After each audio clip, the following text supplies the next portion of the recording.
Hello and good morning from Burtness, Chrysler, Dodge, Jeep, and Ram in Whitewater. I'm just going to show you the 2019 Jeep Wrangler Rubicon we got here. 3.6 liter V6, four-wheel drive obviously.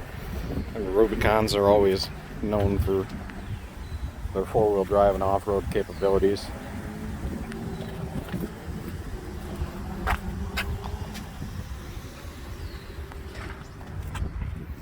Obviously it's the Unlimited, so it's a four-door. Now this vehicle here actually did belong to the owners of Burtness here in Whitewater. So obviously it was very well kept and very well cared for. You see the mileage there. Touchscreen stereo, and then of course the Rubicon with the red stitching and accents on the interior.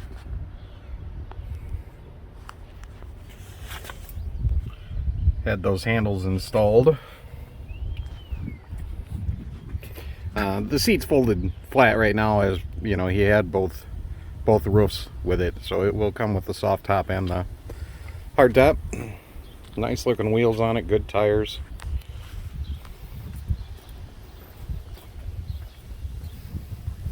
And this one does have the tow package. It doesn't look like it's ever been used.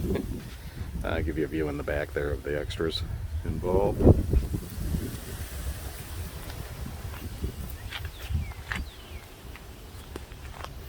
And I'll give you a side view of it when it's all closed up so you can see what it looks like from the side. So yeah, it's a very nice vehicle. Please get a hold of us. I don't expect that it's going to last long, so thanks for taking the time to look at it and have a great day.